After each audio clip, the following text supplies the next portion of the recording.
Hello, my beautiful people. Today I'm going to be talking about my key takeaways from the book, The Game of Life and How to Play It by Florence scovl Shin. So, this is an alright book. I'm just reading my notes here, and its teachings are a bit out there, they're a bit iffy. So, try not to roll your eyes while I reiterate them, but they are in the truth, in fact. And lesson one, so I'm going to get started. Lesson one, life is not a battle. Rather, it's what Jesus says, a great game of giving and receiving. So, whatever you put onto the world, you should expect to receive that back onto you. So if you constantly bring out happiness for people, for everyone around you, then people will generally respond back to you with happiness. They will give you that in return.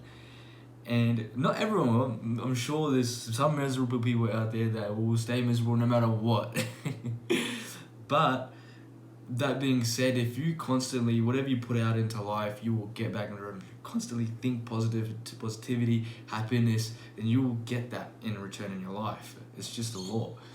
Lesson two.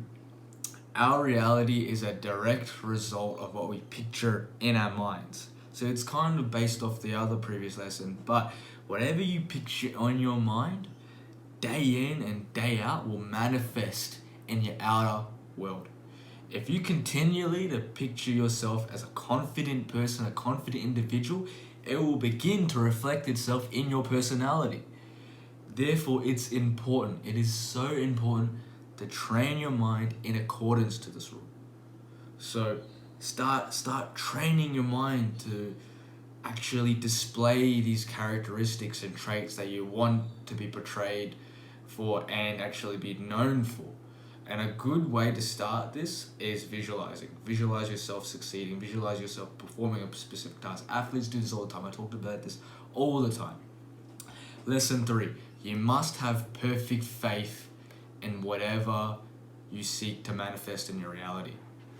So, for example, water is the most powerful element, but because it is the least resistant.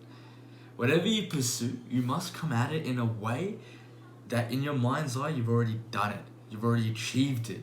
You must come at it with no resistance, no fear. It must be like water for you. It's like, as Bruce Lee says, be like water.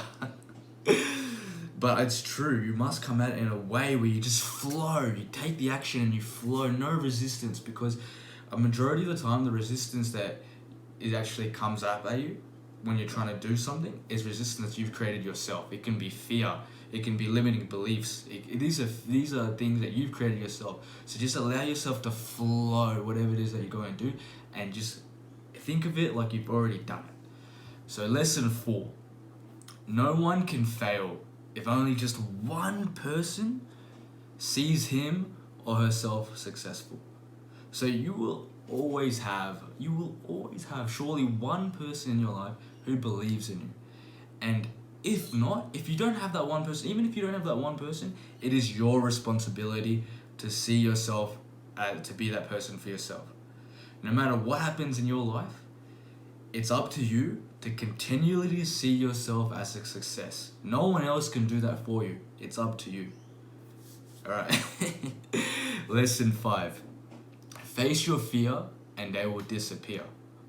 However, if you run from them, the fears will chase you. Your fears will chase you. You can't run away from pain. Pain is everywhere.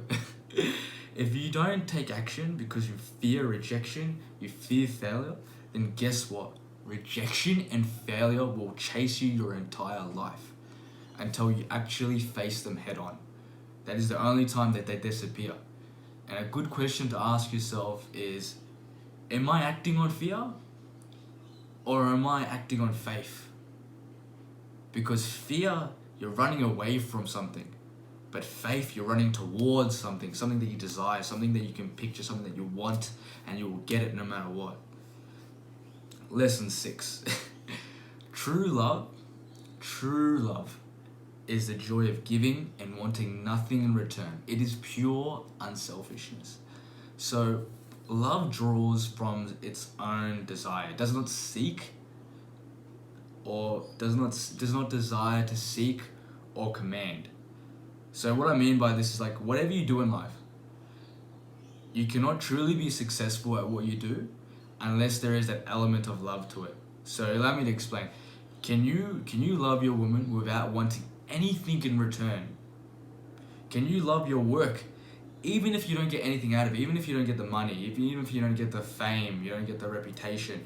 Can you love that activity just in itself? Just the activity in itself. Because that will determine whether or not when times get tough, you can keep pushing forward.